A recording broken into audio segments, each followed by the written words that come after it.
Hi everyone, it's Nico here again. I hope no matter where you are in the world that you managed to have a pleasant festive season, as pleasant as possible considering what's happening, that you managed to stay safe and maybe even managed to get some diving in. Just making a quick video today to tell you a little bit about my recent experience doing the GUE Doubles Primer on my recent trip to Mexico. I just want to talk a little bit about the dive facility, a little bit about my instructor, about the course itself, some of the difficulties I encountered, and I'll finish off by talking about, very briefly, about some of the diving. Let me start off with the dive center itself, Zero Gravity Divers Mexico. Now, if you've seen our interview on the channel with the owner of the center, Fred, link above, then you'll already know that when I call this a one-stop shop, it really applies. This shop really does have a bit of everything. They've got a stunning retail store. Look at that. That's such an awesome facility. And you have literally everything you need over here. This is awesome. Look at this. Scooter Santa. Which has got everything a GUE diver could want, from wings, spare parts, bungees and the like. I mean, the list goes on and on. They've got a really well run gas filling station. Check it out. Gas. They've got a repair shop, which is, again, filled to the brim with everything you could imagine that you would need a repairing kit for. They've got a really nice coffee shop slash restaurant. They've got classrooms which have been, for the moment, redesigned to be COVID friendly, socially distant, and they've also got accommodation upstairs. Now, having all these things in one place is obviously great, but what really impressed me is how well run it all is. It was the moments, the details that really left a lasting impression. For instance, one of the divers I was with had a GoPro Goodman handle, and part of it had fallen off because they'd lost a screw on the handle, and it took the guys in the service station maybe 5 minutes to find the replacement screw. And this isn't just, you know, your bog standard screw that you can get anywhere. The Goodman handle that my one of the divers I was with had, it was a really specific thread in a really specific dimension. But the service station, as I said, at Zero Gravity, just had everything, and it just took them a few minutes of searching to find a bolt, and they just said, here, take it. Another example is one morning we were meeting at the dive center. We weren't staying there, by the way, we were staying locally. Next time I'll most likely stay at Zero Gravity for the convenience. But we arrived and we were meant to be leaving pretty much straight away. So the day before, we'd ordered our lunch for the day of departure, and it was there ready waiting for us. And it's these little details, these, you know, moments which stay with me. You know, it's just run like a brilliantly well-oiled machine. So I mean, I can't speak highly enough about the dive center. While on the topic of the dive center, what was also great was the team there, the professional divers who were running the dive center. And I cannot say this enough. There was a number of days where we were diving with Zero Gravity, and there was a few days where we were diving not in the cenotes, but on Cozumel Island, for instance, or on and around the shore where there was some cool shark diving. But we weren't doing this with members of Zero Gravity, and honestly, I could really feel the difference between when we were diving with Zero Gravity and the team there, and when we weren't. Now, I'm not having a go at another organisation or any individual in particular. It's not a condemnation of anyone who's not GUE or anyone who's not who wasn't working at Zero Gravity. If anything, it's more of an appreciation for just how good the centre is and how good the team there is. Okay, so how about the course? Well, for those of you who are more advanced than I am and who have done some, you know, higher education in GUE, things like Tech Fundamentals or Tech 1 or maybe Cave 1, if what I'm about to say feels a bit basic and rudimentary, forgive me, but indulge me for a moment.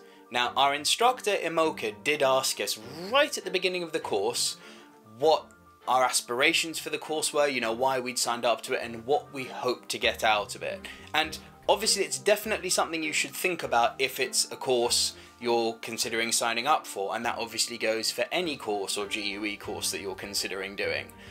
Myself, the reason I was doing it was because I wanted to learn something new and I wanted to challenge myself, which I hadn't done in water for quite some time. We started off with some theory in the classroom in the morning on the first day, after which Emoke, our instructor, showed us the setup, the new equipment setup, which obviously myself and my buddy had never seen before.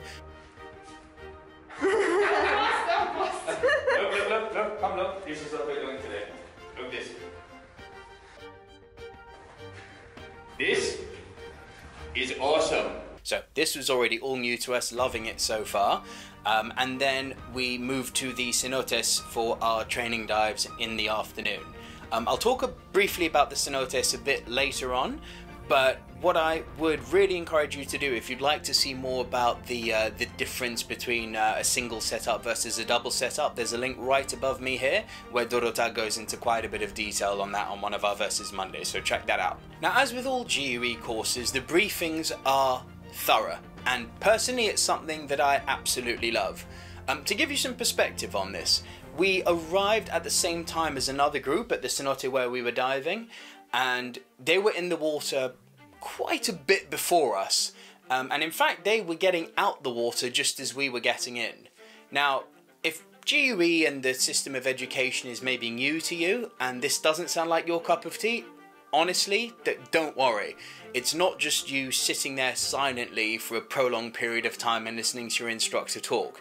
It's very much I guess an interactive briefing, because you're forming and diving the plan together. You're not just being talked at. It's a proper discussion, it's a proper dialogue, and obviously you're planning this based on the GUE EDGE principle. And again, if that's something that's new to you, that's something you'll learn in your fundamentals course, the link for which you can check out above for fundamentals.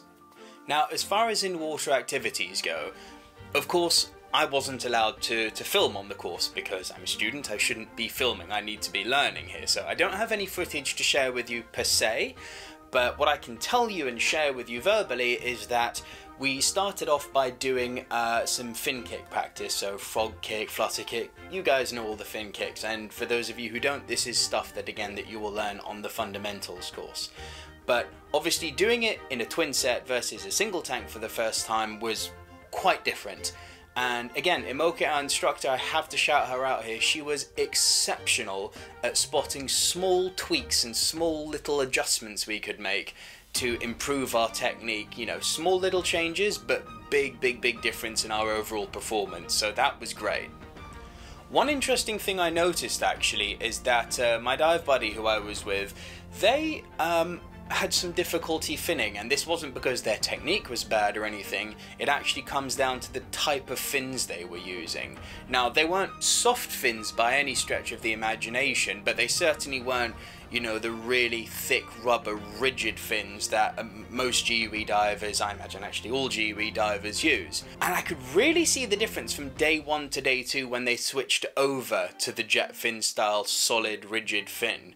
Now, this isn't just theoretical, I saw this with my own eyes. With the twin set on and with the added weight and the difficulty that comes with the twin set of moving through the water column, there was a genuine added difficulty by not having the thick, rigid rubber fins. Now, again, Dorota made a fantastic video on soft fins versus rigid fins, the link to that is above. But, as I said, these weren't soft fins per se, but you really did see the difference when they had the jet fin versus not the jet fin on how much better they could move through the water. So that was really interesting to see that firsthand, the difference that the thick rubber rigid fin can make. Once we'd completed the fin kicks, we also refreshed the basic 5 skills. Again, this is something you can learn in fundamentals, which I keep bringing up. This is for those of you who are new to GUE. But what I can say is that this is where I really personally started to feel the difference between single tank and double tank. This was my major difficulty. Here's why. I've logged, I say logged, over 3,000 dives on a single tank. Now, for most part, I've been diving in really warm water in the Indian Ocean and in the South Pacific. you know, we're talking board shorts and rash guard. I've never really needed exposure. I've never needed weight to go down. I've always been able to just deflate, breathe out, down I go. And I've always, when I'm underwater, controlled my buoyancy just with my lungs. I hardly ever have to use my wing when I'm underwater on a single tank and in the type of environment that I've just described. Now, on this course, I was using a thicker exposure suit. Wasn't a dry suit, which I imagine will add even more difficulty to what I'm saying now, but it was a thick exposure suit, which I'm not used to. I really regret not having a dry suit yet. You hear that, people? Buy a dry suit. I also mentioned I'm not used to diving with weights. I control my buoyancy just by breathing in and out. In this case, with the thicker exposure suit, initially I needed a weight to go down. It wasn't much weight. It was just it was just a V weight that went between my two cylinders. But the added weight of the cylinders, the V weight, the exposure suit, and doing the basic 5 all together, all of a sudden I was like, oh, this feels very different. And all of a sudden I became far, far, far more reliant on needing to use my equipment in order to control my buoyancy. So as I said, this was by far my biggest challenge. I appreciate that challenge may not be so great for other people who do it, but I can only speak, of course, to my own personal experience.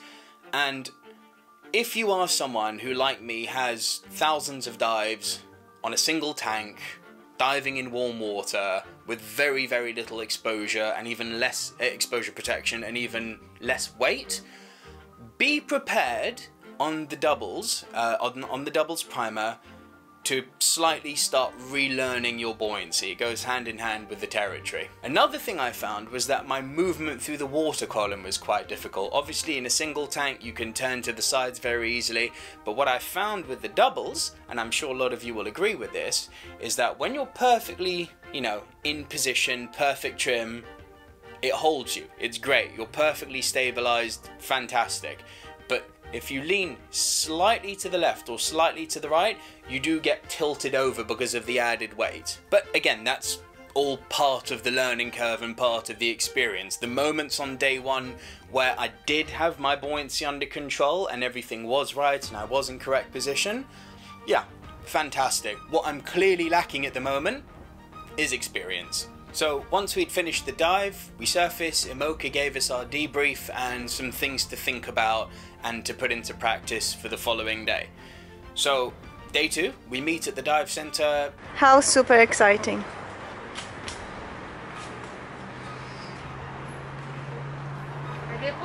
I mean, that's pretty cool, right? No theory in the morning, we went straight to a different cenote this time to put into practice the feedback that we'd been given, which I believe went very well, and then also practice some various valve drills, which are a crucial part of diving on a double setup.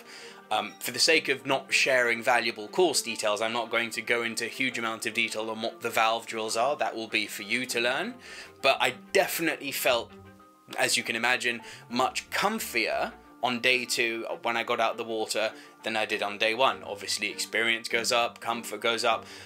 However, I still had, and this is more of a personal thing than anything else, but I still had this continued internal frustration with myself that my buoyancy wasn't on point, because with the amount of dives I've done, it's something that's been second nature to me for a very, very, very long time.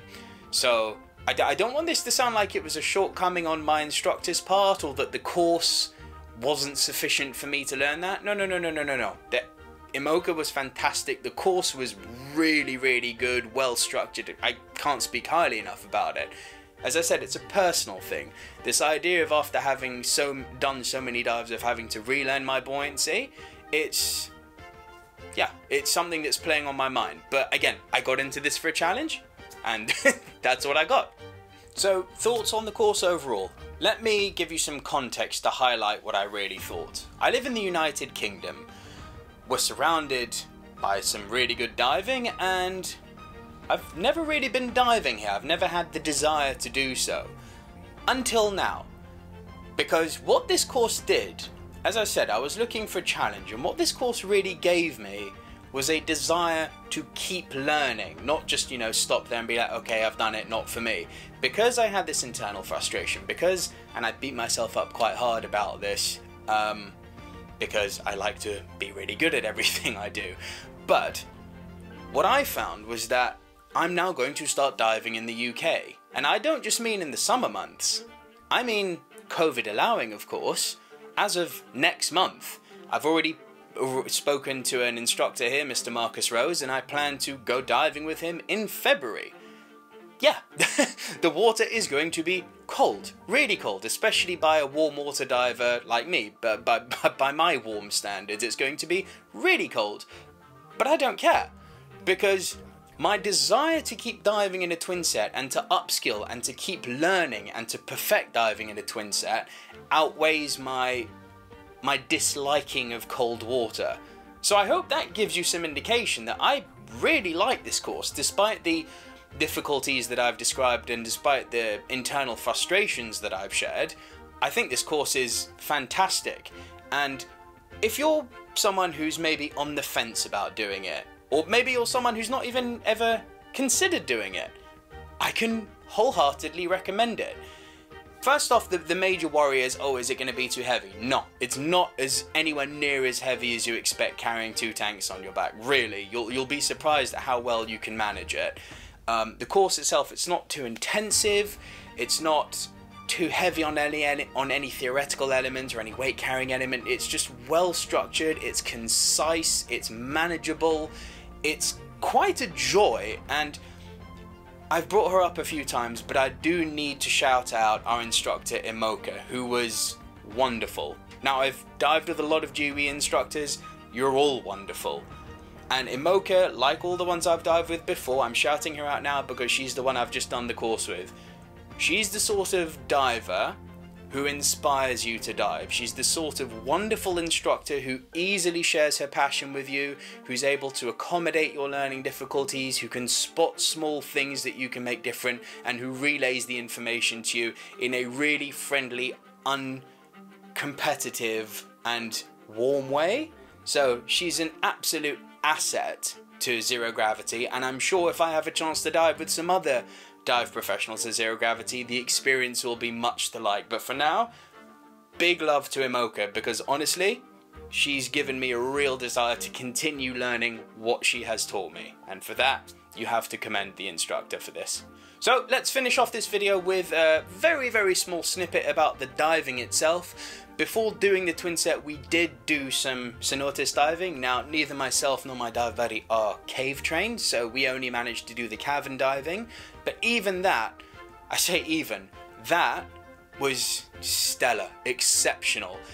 You know, I've spent 10 years living in Southeast Asia, diving in some of the most beautiful parts of the different countries there.